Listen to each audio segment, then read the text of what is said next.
যে ভাগ্যবান জীব হরে কৃষ্ণ নাম করে, তার ব্রহ্ম নাম করে, তার কঠোর তপস্যা করা দরকার হয় না। কলিযুগে তারক ব্রহ্ম হরিনাম যেজন ভক্তিভাবে উচ্চারণ করে, ভজন করে, ওগো তার যাগ যজ্ঞ করার কোনো প্রয়োজন হয় না। কলিযুগে মানব জন্ম লাভ করে যেজন হরে কৃষ্ণ নাম বলে, তার পূজা আদি নিয়ম মতো করার দরকার হয় না। কি বললেন? যেজন সকল তত্ত্ব জ্ঞান পূজা আদি পরিত্যাগ করে তার কৃপা করো বলে দিবানিশি নাম জপ করে, বলছে নাম তাকে কৃপা করে। পঞ্চম পুরুষার্থ, অর্থাৎ ভগবানকে ভজন করলে ভগবান চারটি ফল দেন, ধর্ম অর্থ কাম মোক্ষ। এই চারটি ফলের উপরে আরেকটা ফল আছে, যে ফল লাভ করলে আর কোনো ফলের প্রয়োজন হয় না। সেই ফলটার নাম কি? প্রেম ভক্তি। এই ভক্তি ফল ভগবান দিতে পারে না, ভক্তির কাছে লাভ করতে হয়। তাই শাস্ত্র বলছে যেজন সকল বিষয় ত্যাগ করে তারক ব্রহ্ম নাম করে, ওই নাম কি করে জানো? তার পূজা করতে হয় না, তপস্যা করতে হয় না, ব্রত নিয়ম করতে হয় না।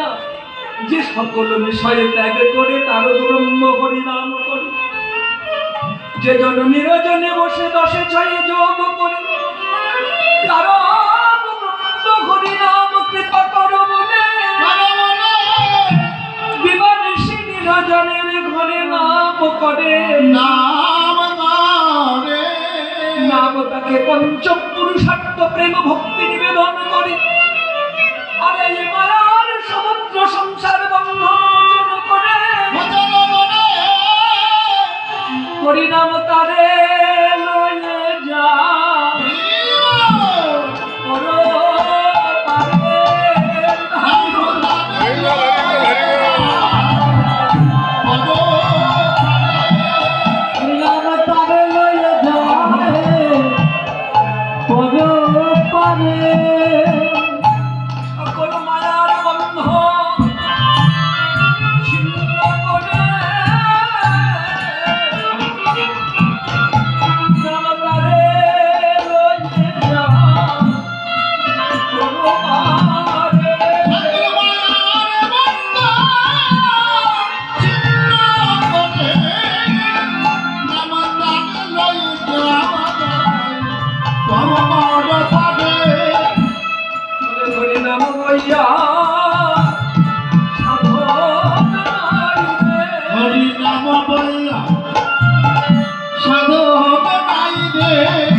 পূর্বাহ্নকালে কাদেরকে?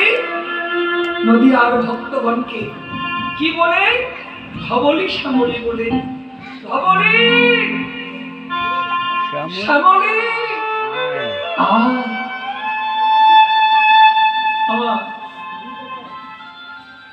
ভগবান যদি ভক্তকে ডাকে, ভক্ত কি আর মায়ের সংসারে থাকে? থাকতে পারে? মহাপ্রভু ডাকছে কাদেরকে? নদীয়ার ভক্তগণকে। কোথায়? গঙ্গার তীরে হরিনামে ডাকছেন সবাই। প্রভু ডাকছেন। কে তিনি? বললেন তিনি হলেন শ্রীকৃষ্ণ চৈতন্য মহাপ্রভু। শ্রীকৃষ্ণ চৈতন্য মহাপ্রভুকে বলে জানো না হে, শ্রী শ্রী অর্থে সুন্দর, কৃষ্ণ অর্থে আকর্ষণ করা, মহাপ্রভু অর্থে মহাভাব প্রদর্শন করা, চৈতন্য অর্থে অজ্ঞানী ও চৈতন্য জীবকে চৈতন্য। যদি এক কথায় বলা যায় শ্রীকৃষ্ণ চৈতন্য প্রভু তাকে বলা হয়। চৈতন্য শাস্ত্র বললেন শ্রী অর্থে সুন্দর, কৃষ্ণ অর্থে কৃষ্ণ নামের দ্বারা জীবকে আকর্ষণ করে মহাভাব প্রদর্শন পূর্বক যিনি জীবের অজ্ঞান চৈতন্য দান করিয়াছে তিনি হলেন কলিযুগে শ্রীকৃষ্ণ চৈতন্য।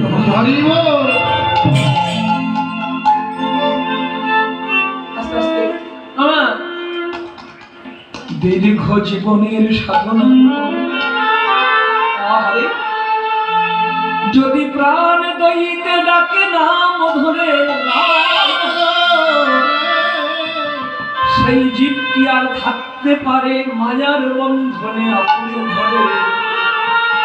কি বাবা, করুণা মায়ের যদি ডাক আসে আর কি থাকা যাবে মায়ার সংসারে পাশে? ডাকছেন নদীর আর ভক্তগণকে, প্রভু ডাকছেন গঙ্গাকে, আর ভক্তগণ তাদেরও মন প্রাণ হয়েছে উচ্চাটন, আর বসে থাকবেন না। সকল ভক্তগণ মহাপ্রভুর আহ্বান পেয়ে ছুটছে তারা কোথায়? গঙ্গার তীরে। কিভাবে ছুটছে?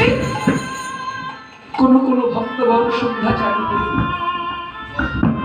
কোন কোন ভক্তগণ শুদ্ধাচারী হয়ে ফুলবনে যে ফুল তুলে নিলেন, কোন কোন ভক্তগণ ফুল তুলে সুন্দর করে একটা ফুলের মালা গেঁথে নিয়েছেন, কোন কোন ভক্তগণ ফুলের ঝাড়িতে ফুল বুকে ধরে নিয়েছেন, কোন কোন ভক্তগণ গঙ্গার জল কমণ্ডলুতে ধরে নিয়েছেন, আবার কোন কোন ভক্তগণ খোল করতাল নিয়েছেন। নিয়ে সবাই ছুটছে কোথায়? মহাপ্রভুর চরণে। প্রভু যেখানে হরিনাম সংকীর্তন করছেন, চলুন আমরাও যাই মহাপ্রভুর চরণে। কারো হাতে ফুলের মালা, কারো হাতে বুকে, কারো বুকে ফুলের ডালা, কারো কাছে খোল, কারো কাছে করতাল, কারো কাছে চন্দন পাত্র, কারো কাছে গঙ্গা জল। ছুটছে আর গাইছে মুখে মধুর কৃষ্ণ নাম। চলো সবাই একটু কৃষ্ণ নাম গাইতে গাইতে যাই মহাপ্রভুর কাছে। কৃষ্ণকে সঙ্গ, কৃষ্ণ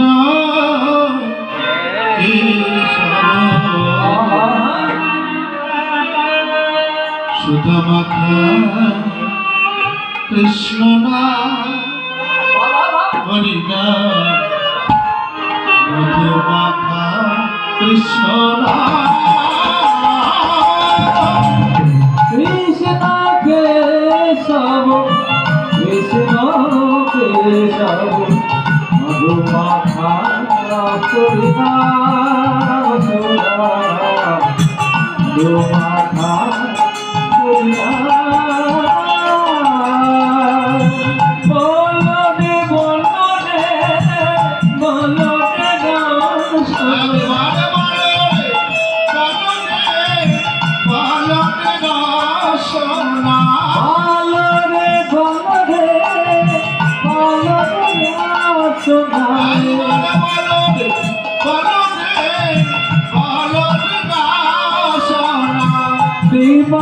সে অবিরাম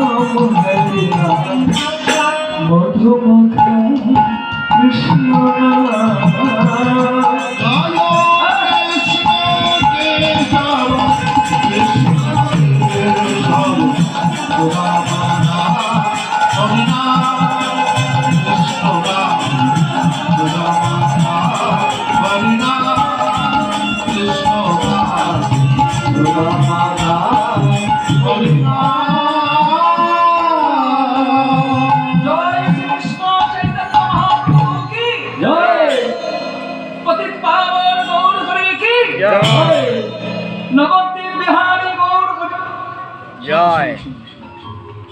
সবার হচ্ছে শীত লেগেছে বুঝলে?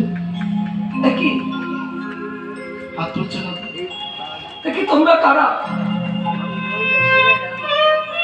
চমকে উঠলেন প্রভু। শত সহস্র কণ্ঠে এই পূর্বাহ্ন কালে গঙ্গার তীরে তোমরা নামের ধ্বনি করছো কারা? আরে তাই বলি, এমন পূর্বাহ্ন কালে কারা করতে পারে মধুর নামের ধ্বনি? দেখি দেখি দেখি। মুরারি, বক্রেশ্বর, জগদানন্দ। আহা, স্বাগত সুস্বাগত প্রিয় ভক্তগণ। আমার বিপুল ভালো যাবে আপনাদের মতো প্রিয় কৃষ্ণ ভক্তের চাঁদ বদন আমি দর্শন করলাম। কৃপা করে যদি আপনারা দেখা দিয়েছেন মোরে এই পূর্বাহ্ন কালে, অধম নিমায়ের ভক্তি প্রণাম গ্রহণ করুন সকলে। সকলে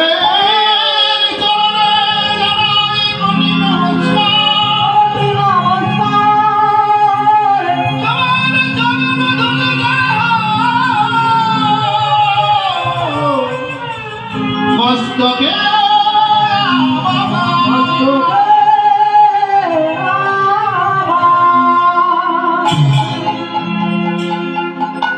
আপনি আচরি ধর্ম জীবের শেখা,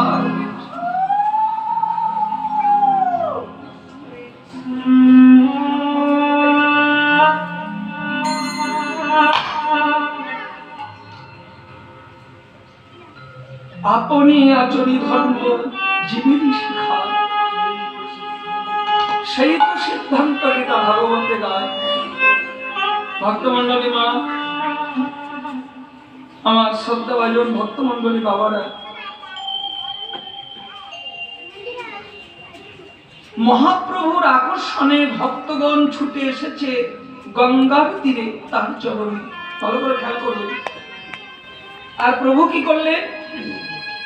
ভক্তগণের কৃপা দর্শন পেয়ে কৃষ্ণ ভক্ত জেনে ভুল লুণ্ঠিত হয়ে প্রণাম করলেন সকল ভক্তের চরণে।